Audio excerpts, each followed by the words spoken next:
Beleza, vamos começar? Então vamos lá. Bora fazer igual o Brito? Você faz aí.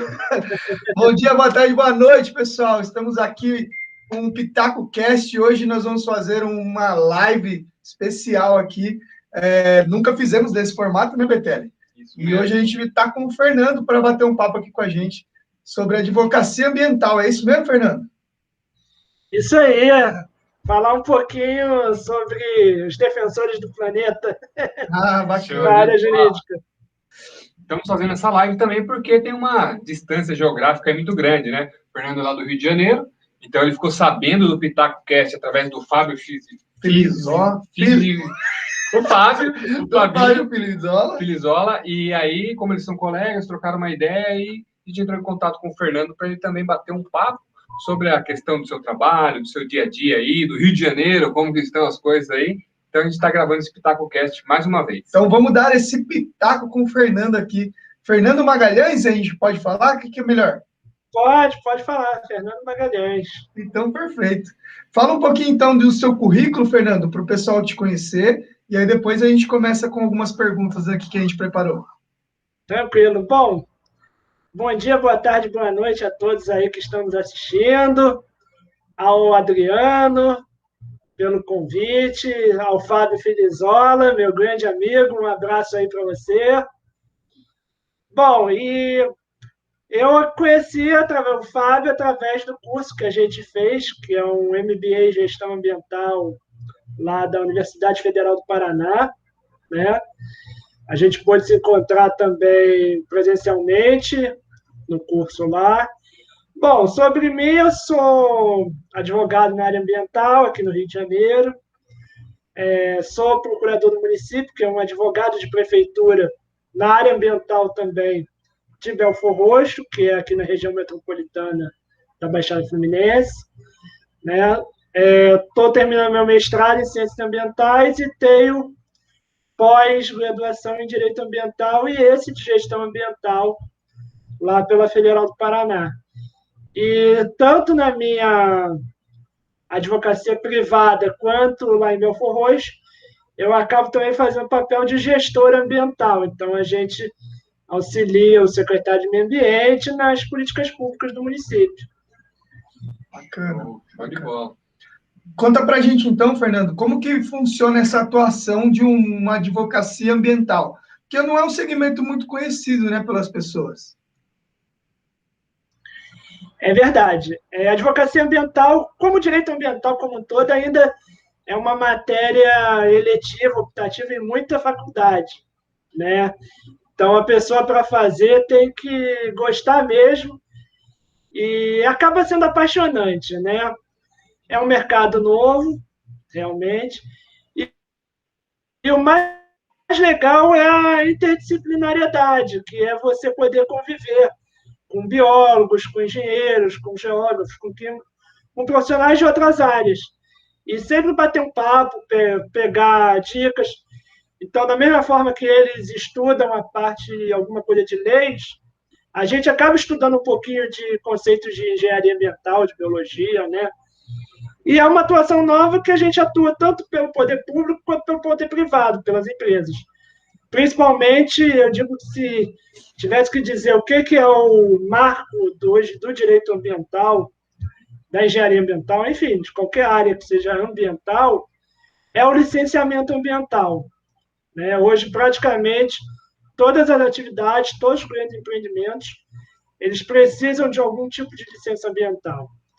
E, mais recentemente, desde 2013 para cá, o compliance ambiental, que é algo que a gente faz, que é justamente a conformidade legal com as empresas, né? Ou seja, por exemplo, a lei ambiental, a lei da Política Nacional de Meio Ambiente, ela traz diversos requisitos, ela traz a previsão dos estudos ambientais, nós temos uma resolução 237 de 97 do Conselho Nacional do Meio Ambiente que fala do licenciamento.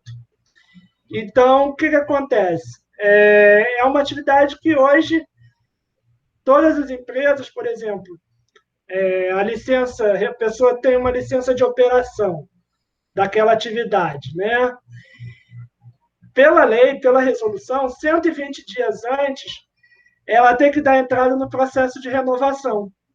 Então, o advogado ambiental, o gestor ambiental, ele monitora esses prazos para que a empresa não acabe operando com licença vencida, né? Então, eu acho que licenciamento ambiental hoje é o marco do direito ambiental, da engenharia ambiental.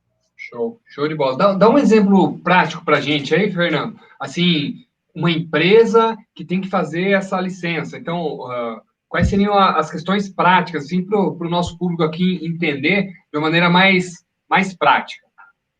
Então, bom, em linhas gerais, licenciamento ele tem federal, estadual e municipal, né? Cada estado, cada município tem autonomia para definir o seu. Mas, por exemplo, no âmbito federal, licenciamento de atividade de petróleo e gás, né, feita pela Petrobras ou feita por outras empresas. Para elas poderem fazer a prospecção, elas precisam de uma licença prévia, de uma licença de prospecção para saber se tem, por exemplo, petróleo, gás natural naquela em alto mar. No âmbito estadual, por exemplo, o que a gente pode dar de exemplo é uma pequena central hidrelétrica, né? Que você, ao longo do rio, você vai querer gerar energia para uma pequena comunidade ou para um município pequeno, é uma licença estadual. E para o município, e as municipais, que é onde eu atuo também, que são as mais comuns, eu digo que são as atividades nossas do dia a dia. É o supermercado, é o posto de gasolina, a oficina mecânica, é uma vidraçaria, uma serralheria. Então, por exemplo, um posto de gasolina ele precisa ter uma caixa separadora de água e óleo. Por quê? Porque se chover, o óleo ele não pode se misturar com a água e ir para a rede de drenagem, para os bueiros e se misturar, por exemplo, quando der uma chuva forte. Isso Lavacar também tem isso, né, Fernando? Oi, desculpe. Lavacar. Sim, lava-jato, lava-carro. Então, assim, todas essas atividades, principalmente, seja oficina mecânica, seja posto de gasolina, por exemplo, a gente tem o OLUC, que é o óleo lubrificante usado. Você trocou o óleo do seu carro, aquele óleo está usado. Então, você precisa de uma empresa, né, que seja credenciada para recolher esse óleo usado, fazer o que a gente fala que é o re-refino, para vender novamente. Então, desde o início, desde a utilização do óleo até o descarte final dele, também tem essa questão, né? Então, toda essa cadeia, a gente acaba atuando como advogado ambiental. Desde pega do macro até o micro. Vai do macro, sim. Lá é um exemplo de uma Petrobras, foi para o nível estadual, aí você falou de uma hidroelétrica, e também do cara aqui da esquina que está trocando óleo, ele tem que passar por esse processo aí e ter essa responsabilidade sobre o nosso meio ambiente. Exatamente, porque são atividades que, com certeza, geram impacto ambiental. Então, uma serralheria, por exemplo, ela vai gerar poluição sonora, você vai ouvir aquele barulho da serra. Então, ela tem que ter uma proteção acústica, né? Uma vidraçaria, de repente, ela vai ter uma emissão de gases atmosféricos que são tóxicos, né? Então, por exemplo, pouca gente sabe, mas uma duplicação de estrada federal, que a gente às vezes vê, uma BR, por exemplo, 343, a BR-040, que é Rio Juiz de Fora, você precisa de licenciamento ambiental federal, né? Porque você vai passar por dentro de áreas verdes, você vai passar por dentro de parques, vai passar por vários estados, por vários municípios. Então, tudo isso vai causar um impacto nessas comunidades. Engloba toda essa parte aí. Agora, eu fiquei curioso com uma coisa aqui, Fernando. Você falou, né? Agradecer o Fábio, nós aqui somos os defensores, a pessoa que ama o meio ambiente, né? Eu queria saber o que despertou isso em você, para você ir para essa área, né? De cuidar do nosso meio ambiente, do nosso planeta como um todo. Foi até uma situação curiosa, né? Porque duas situações, eu posso dizer assim. A primeira é que, assim, eu, antes de trabalhar com o meio ambiente, eu trabalhava com a área imobiliária, E aí a gente, às vezes, atendia alguns clientes na área do direito imobiliário que eles, por exemplo, iam comprar um terreno anexo para ampliar, e às vezes aquele terreno anexo, ou da fábrica dele, ou da loja dele, era um posto de gasolina desativado. E aí o que acontece? Aquele terreno embaixo, muitos postos de gasolina não tinham essa caixa separadora. Então, às vezes, ainda tem resíduo de gasolina, de outros tipos de combustíveis ali embaixo. E aí, se você vai fazer uma construção, um buraco ali, já aconteceu isso, inclusive, uma vez que a gente foi atuar em Belo Horizonte, de pegar fogo do nada. Porque. E aí, hoje, se você vai comprar um terreno do lado, isso é uma dica que eu dou até para outros advogados que estejam assistindo a gente, que trabalhem com essa área imobiliária, é que não vai estar no registro de imóveis se do lado for um posto de gasolina ou não. Exato. Então, se você não souber, você vai fazer um buraco ali e vai pegar fogo. E aí a gente teve que fazer um trabalho, o cliente teve que fazer, na verdade, de descontaminação do solo, da área, e aí isso precisou de uma licença ambiental, e a partir daí eu comecei a ver que tinha muitas coisas ambientais que a gente acaba descobrindo, né? E aí faz 5 anos que eu entrei, de fato, de cabeça nessa área ambiental, tanto que hoje minhas pós, meu mestrado são todos dentro dessa área, né? Deus quiser ainda fazer um doutorado mais para frente. E outra situação foi que até que foi o tempo meu MBA lá de gestão ambiental junto com o Fábio, na Federal, né? Que foi gerenciamento de resíduos sólidos em corridas de rua. Que corridas de rua é algo que eu também gosto muito. E uma coisa que, por exemplo, aqui no Rio de Janeiro a gente tem muitas corridas de rua, né? O calendário, principalmente em vários pontos turísticos da cidade. E não sei se vocês já tiveram a oportunidade de perceber que as pessoas, ao longo do percurso, vão bebendo água e vão jogando os copinhos plásticos na via, vão jogando no asfalto, vão jogando na rua, às vezes barrinha de cereal.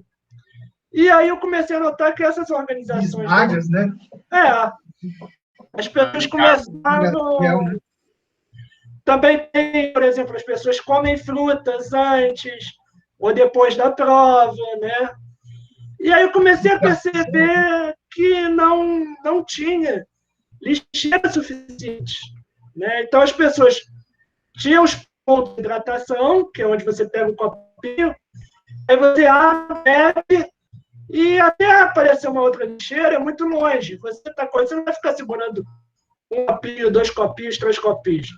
Você vai jogar em algum lugar.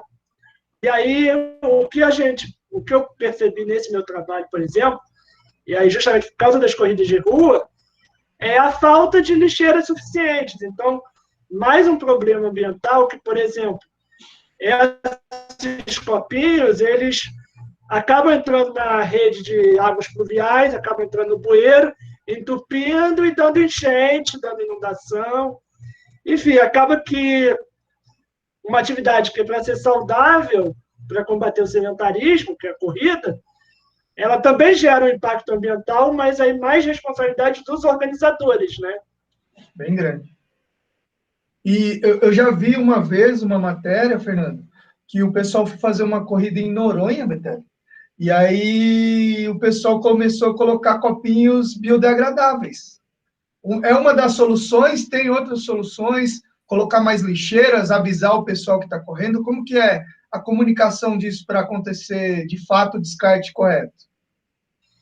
Então, essa ideia dos copos biodegradáveis, tem também um copo que é uma ideia muito legal que alguns artistas já passaram a fazer, que é o Meu Copo Eco, que é, em vez de você ir num show, ir num Rock in Rio, por exemplo, e beber naqueles copinhos de plástico, você já ter no preço do ingresso, você já ganha de brinde um copo personalizado, em que depois você acaba até levando para casa e fazendo coleção. E aí você acaba não tendo o descarte desses copinhos plásticos, né? Show. Então, é algo que pode ser também pensado. Alguns artistas que já estão mais, alguns cantores que já estão com essa pegada ambiental, já começaram a fazer isso. Então, é algo muito legal, né? Algo que vale bastante a pena. E, desculpa, qual foi a outra pergunta? Se essa era a solução para as corridas também, ter mais lixeiras ou somente copinhos biodegradáveis? É que o copinho Então, também fica nas águas fluviais, né? Acaba entupindo o sim. bueiro e tal. Também não adianta. Acaba tendo esse problema também. Então, o que eu defendi no meu trabalho é que você, de fato, através de um estudo, e aí pelo organizador, as provas geralmente são de 5 a 10 quilômetros, né? Então, numa prova de 5 quilômetros, se você, a cada 500 metros, tiver ao lado do posto de hidratação, uma lixeira, porque a gente fez um estudo, eu fiz um estudo, mostrando que normalmente a pessoa começa mesmo a sentir sede, a beber, depois de 1 quilômetro. Então, claro, não são logo nos primeiros 500 metros, mas no primeiro quilômetro, depois 500, depois de 2, até o final, normalmente até completar o 4 quilômetro. Então, assim, quando você fez o primeiro até chegar ao quarto, você ter que, a cada 500 metros, a lixeira com ponto de hidratação. E, é claro, quem já está no sprint final da prova não vai pegar a água novamente. E como também quem está no início não vai sentir sede. Então, num percurso então, de 3 quilômetros, a gente consegue reduzir bastante esse descarte, né, desses copos plásticos. Quando a pessoa também pega a água no ponto de hidratação, ela já não bebe e joga ali também, né? Ela vai correndo, não. Também tem um time, né, para ela jogar, né, descartar. Isso. E aí a ideia é justamente que 500 metros depois, ela já pega outro e já joga aquele fora. Legal. Sim, né? Acompanhando ali, então, o ponto de hidratação, as lixeiras, ou a lixeira, depois também outro ponto de hidratação, aí ela vai seguindo. Bacana, hein? Exato. Essa foi a sugestão ali no final do seu trabalho para reduzir esse risco. E também uma coisa que a lei também exige, e aqui a gente tem no Rio uma lei municipal, e aí eu analisei essa lei, que antes de você ter autorização ambiental para esse tipo de evento, você já tem que apresentar um plano de gerenciamento de resíduos simplificado. Então, essa ideia da lixeira, essa ideia do ponto de hidratação, está dentro desse plano de resíduos. E chamando também os catadores. Hoje nós temos muitas associações de catadores de material reciclável. Então, isso acaba gerando também um aspecto socioambiental de renda para esses catadores. Então, o organizador, por exemplo, contrata também, ele chama a associação de catadores e, no final, eles recolhem esses plásticos das lixeiras e vira renda para eles também, né? Então, a gente consegue juntar um aspecto ambiental e social.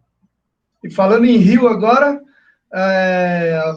um dos pontos mais famosos aí que tem um impacto ambiental bem significativo é a Lagoa Rodrigo de Freitas, né? O que você tem a dizer sobre isso aí? Você tem alguma coisa que você já fez algum estudo lá? Então, a Lagoa Rodrigo de Freitas, ela é um dos cartões postais da cidade, né?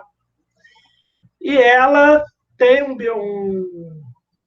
biólogo aqui do Rio, um cara relativamente famoso, que ele fez um estudo de recuperação da lagoa, né? De restauração, porque ali é uma área de mangue. Mangue é um tipo de vegetação que ele tem a água do mar com a água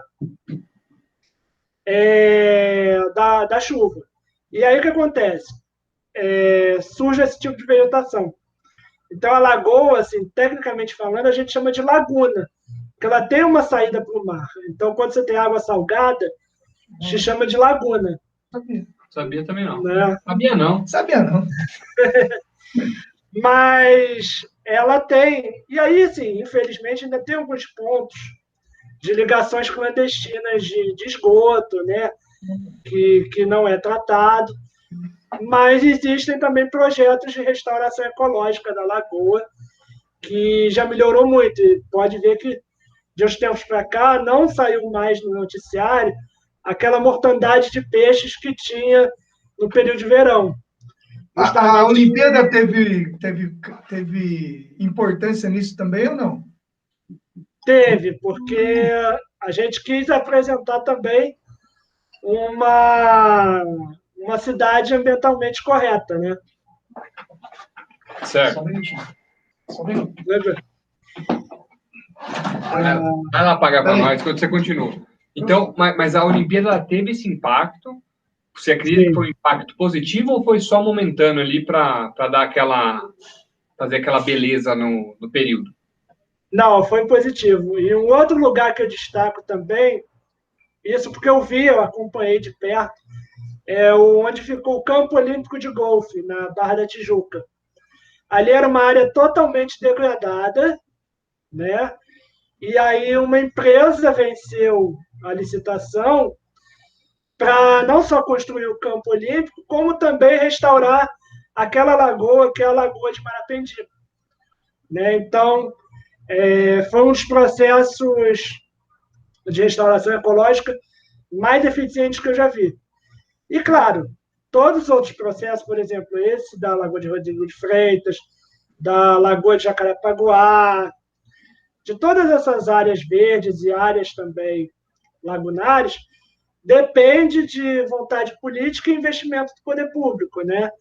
Então, a Olimpíada serviu para isso, justamente por essa questão. Hoje, aqui no Rio, a gente tem ainda um problema que já aconteceu agora pelo segundo ano seguido, que é a geosmina na água, né? Esse é um problema que, infelizmente, porque a gente só tem uma estação de tratamento de água que abastece praticamente o estado do Rio de Janeiro todo, que é o Guandu, que é o Rio Guandu. E aí acabou que ela surgiu, um fenômeno que a gente chama de eutrofização, que a geosmina é um tipo de bactéria, um tipo de alga, que ela surge quando tem muito fósforo e nitrogênio. E quando tem muito fósforo e nitrogênio, pode ter certeza que ali tem matéria orgânica, tem uma espécie de esgoto, digamos assim, né? E aí, claro, ao redor do rio, ao redor da Bahia, da bacia, existem comunidades, né, que não têm saneamento. Então, o calor acaba também fazendo com que elas se proliferem, justamente que é o período de verão. Aquele bafafá da água. Pois é, e aí, assim, muito embora, quimicamente falando, eles digam que a água está potável, está própria para o consumo, né? As pessoas sentem aquele gosto de terra na água, né? Então, assim, se pela legislação ela está considerada potável, a percepção sensorial, digamos assim, da pessoa que bebe, do consumidor, sim, eu, você, nossos familiares, nossos amigos, é de gosto de terra. Então, é muito difícil para a população acreditar que uma água está potável, própria para beber, com gosto de terra, né? Não tem jeito. Tem como. E aí isso já gerou ação judicial contra a SEDAI, que é a companhia responsável, né, pelo abastecimento de água aqui da cidade. Ações da OAB, ação do Ministério Público, enfim. Mas agora é aguardar como a Justiça vai se posicionar sobre isso. E essa questão, né, que você falou, no calor ela se prolifera, E aí ela consegue ali, né, se manifestar. Isso aí já passou? Como que funciona? Ou periodicamente ele volta? Teve ano passado, teve esse ano novamente, e tudo para. E assim, a cada. É possível, é provável que no próximo verão, Pode acontecer. ano que vem, pode acontecer de novo. Então, assim, da mesma forma que aconteceu com a Lagoa de Freitas, que a cada período teve mortandade de peixe, depois parou porque se recuperou, há projetos de universidades aqui do Rio de Janeiro de restauração das margens da lagoa, do rio, que abastece o Guandu, que é o Rio Guandu, que é o nosso principal abastecimento de água. Certo. Né? E eu também faço parte da Comissão de Direito Ambiental da OAB. Então, a gente também emite notas técnicas a respeito de vários problemas ambientais, seja da cidade, seja do Estado, né? Então, a gente também tem uma atuação bastante incisiva pela OAB. E o tema agora do momento é o autódromo, né? Que é a disputa entre Rio e São Paulo para quem vai ter o da Fórmula 1. E aí já teve várias idas e vindas, né? O prefeito anterior da cidade ele porque queria o autódromo, e o novo, a nosso ver corretamente, não quer o autódromo, porque a área de construção seria dentro de um fragmento de floresta, né, que antes era um campo de exército e que alguns estudos foram feitos, o campo é minado. Então, porque era a área de treinamento... Coisas do Rio de Janeiro mesmo, né? Era a área de treinamento de explosivos do exército. Caramba! E aí o que acontece? O terreno foi cedido para a prefeitura, mas até para você fazer a limpeza do terreno, de você procurar retirar as minas, precisa de licença ambiental. Então, mas assim, então a gente quer, então, assim, a princípio não vai ter mais o autódromo, e aí por uma série de razões técnicas, enfim, foi feito estudo pelo Jardim Botânico, por várias universidades, várias entidades, mostrando que ali tem importância ambiental, aquela floresta, né? Mesmo tendo vários bairros extremamente urbanizados em volta, como Deodoro, Bangu, aquela área ela é importante, ainda é um remanescente de Mata Atlântica, né? Então, próxima fase agora, mesmo não tendo mais autódromo, ainda precisa limpar o terreno para não correr risco de nenhuma explosão, né? Mais um. Tá simples, tá bem O simples. posto de gasolina pega fogo, o autódromo. Os bueiros que explodem. Pronto. E para a atuação da população, assim, simples como nós, assim, a pessoa que não está dentro de um órgão ou não está muitas vezes dentro da empresa em si, o que você recomenda para essa população ajudar nesse meio ambiente, nessa atuação como sociedade? Então, eu particularmente defendo que, assim, primeiro é uma consciência, uma educação ambiental, né?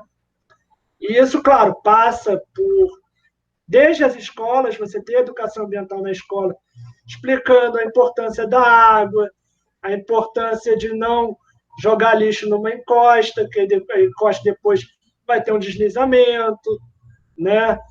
Você mostrar que a pessoa não pode jogar um papel de bala que seja no chão, porque isso não é um papel, mas vários desses papeizinhos, pois pode entrar no bueiro, entupir o bueiro.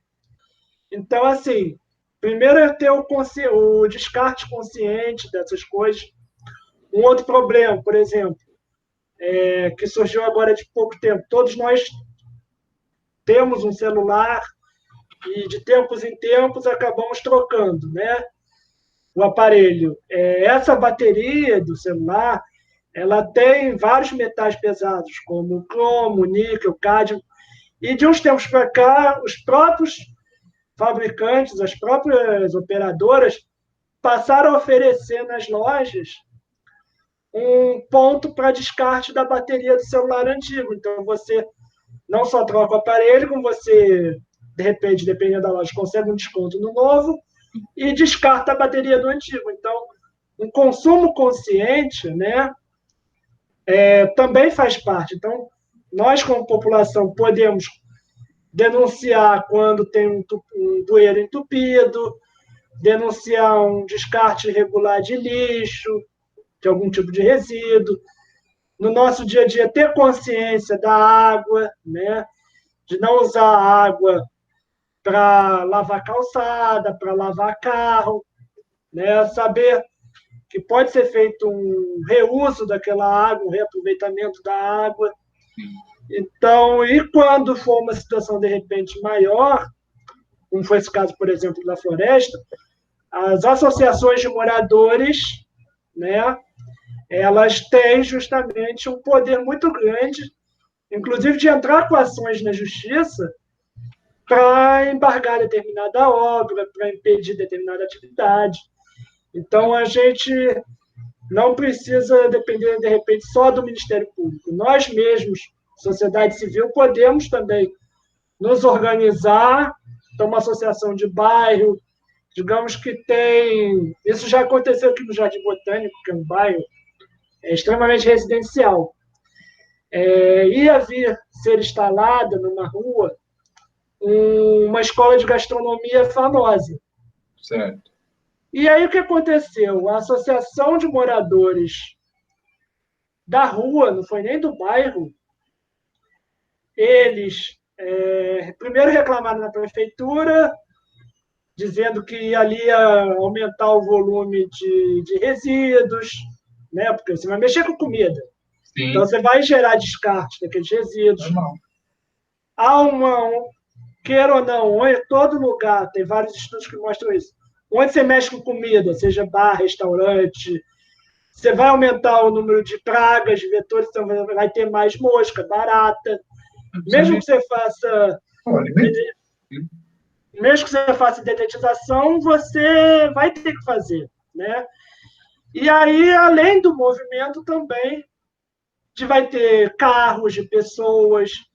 Então, assim, aquela tranquilidade do bairro, ela ia ser afetada, né? Com certeza.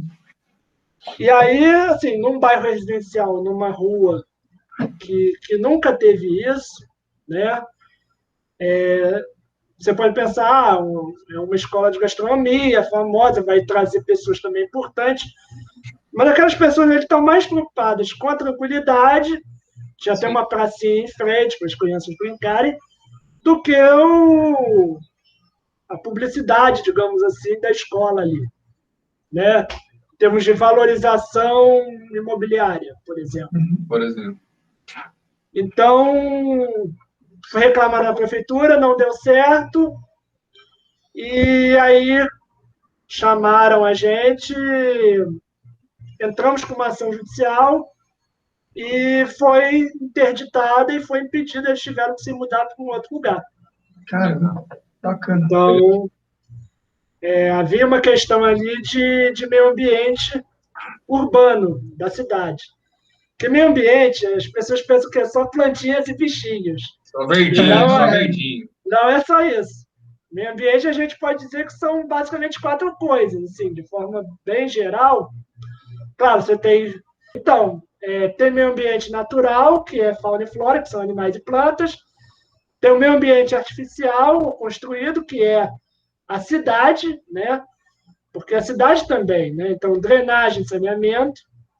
Nós temos o meio ambiente cultural, que pouca gente sabe, que é o nosso patrimônio cultural, né? Então, por exemplo, pontos turísticos. Hoje a gente já fala em direito à paisagem. Então, se você compra um apartamento que na frente não tem prédio nenhum, que você tem a visão da lagoa, se um outro prédio no terreno em frente for construído e tirar a sua visão, você já pode invocar um aspecto ambiental de paisagem. Caramba. Sabia? É uma coisa super... Não. Sabia não. Muito legal. Pois é. Legal isso aí, hein? Então, já tem algumas situações assim.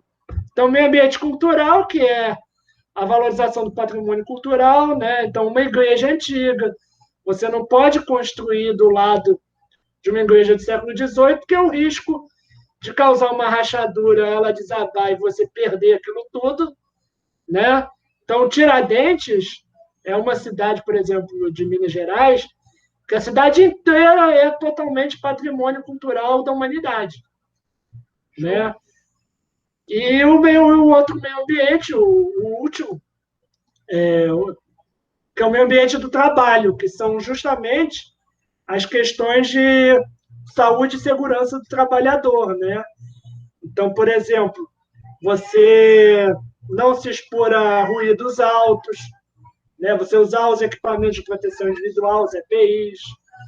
Então, você também tem aspectos na área trabalhista de questão ambiental. Então, por exemplo, adicional de periculosidade.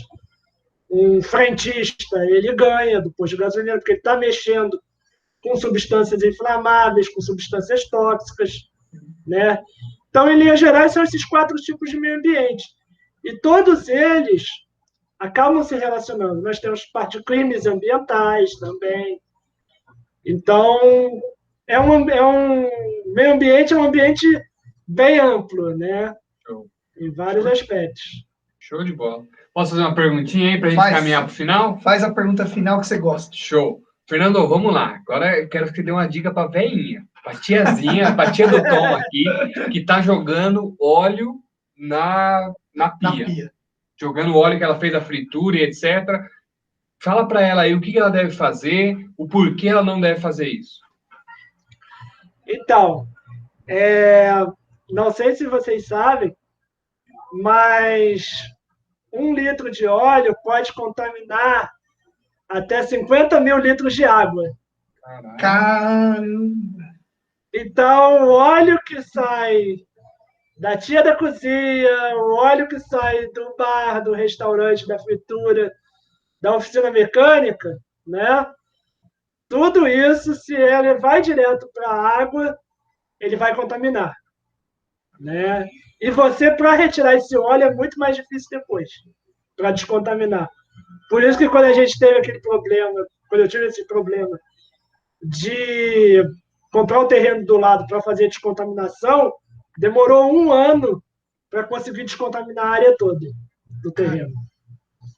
Então, o que é a recomendação? Hoje, você já tem programas ambientais em algumas prefeituras, na que eu trabalho tem, de descarte do óleo de cozinha usado. Então, alguns supermercados oferecem. Então, para você que, de repente, está aí nos assistindo, veja junto ao seu supermercado, veja junto à prefeitura da sua cidade, se você tem esse programa de descarte de óleo de cozinha, que ele, inclusive, pode ser reaproveitado, né, para criar sabão, para criar várias outras componentes, vários outros produtos sustentáveis. E muitas vezes acaba virando até uma fonte de renda para outras pessoas, que acaba virando, pega esse óleo usado, transforma em sabão sustentável e tal, e acaba virando também uma... Então, assim, é uma cadeia que todo mundo pode se beneficiar. Então, não descarte óleo na pia da cozinha, no vaso sanitário, em lugar nenhum.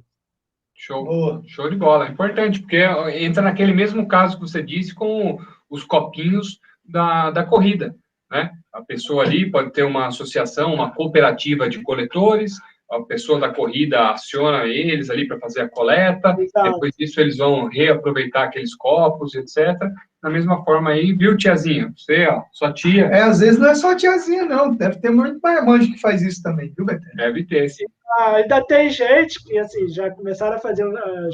já tem alguns estudos em estações de tratamento de esgoto, que as pessoas descobrem até remédios. Tem gente descartando remédio no vaso sanitário.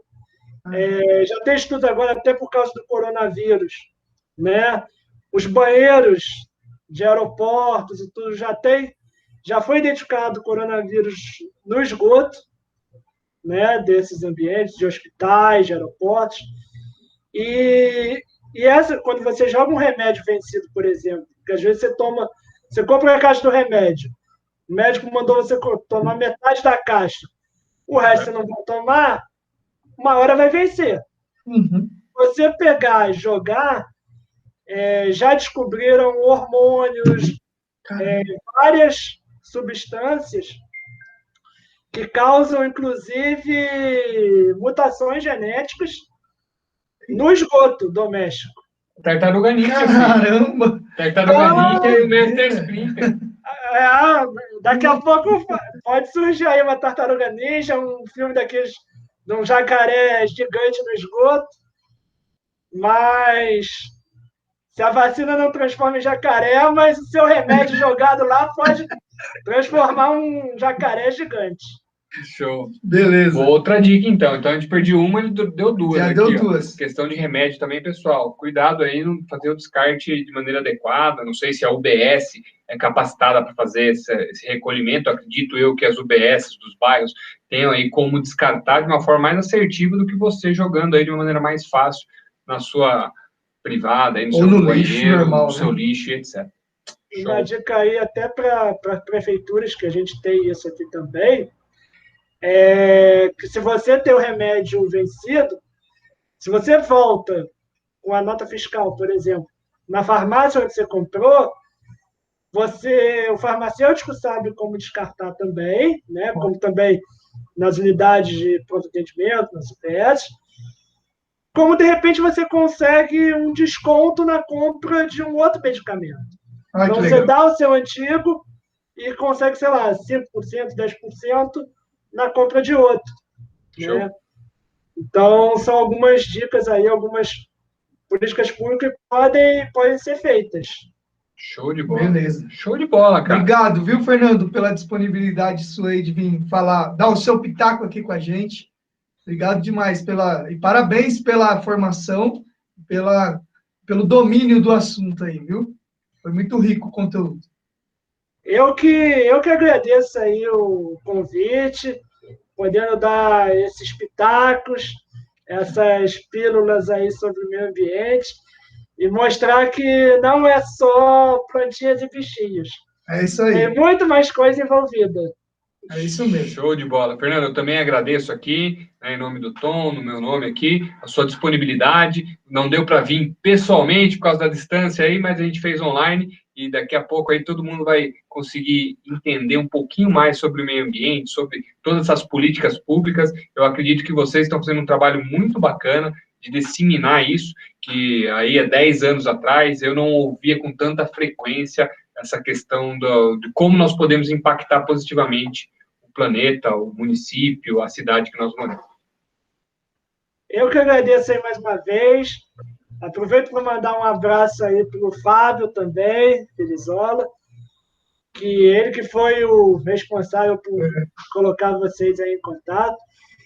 E é isso, a OAB, a Comissão de Direito Ambiental, lá a Prefeitura, a gente se coloca sempre à disposição, Prefeitura de Campo Roxo, Secretaria do Meio Ambiente, para orientar a população, orientar outros prefeitos, outros secretários, outros advogados, enfim, toda a sociedade civil, órgãos públicos que queiram saber mais, saber agir corretamente na questão ambiental, né? E, mais uma vez, agradeço aí ao Adriano, ao Tom, né, pela oportunidade. Fernando, deixa o contato seu para o pessoal que quer tirar alguma dúvida ou também fazer um network aí contigo. Claro. Eu vou deixar meu e-mail, que é F de faca, L de Luiz, Magalhães, Magalhas, FL Magalhães, tudo junto, ponto ADV, que é a abreviatura de advogado, @gmail.com. Perfeito. Show. Através desse e-mail, vocês podem mandar dúvidas, perguntas, dicas, enfim. A gente põe na descrição. Tudo que for possível, a gente está aí para ajudar. Show de bola. Vamos colocar na descrição do vídeo aqui. Fechamos mais um Pitaco agora online, nessa nova modalidade. Tem que ir encaixando do jeito que dá. Fechou. Valeu? Valeu, Tom. Valeu, Fernando. Obrigado, viu? Tudo de bom aí. Valeu. Um abraço a todos. Um abraço. Valeu. Tchau, tchau. Tchau, tchau.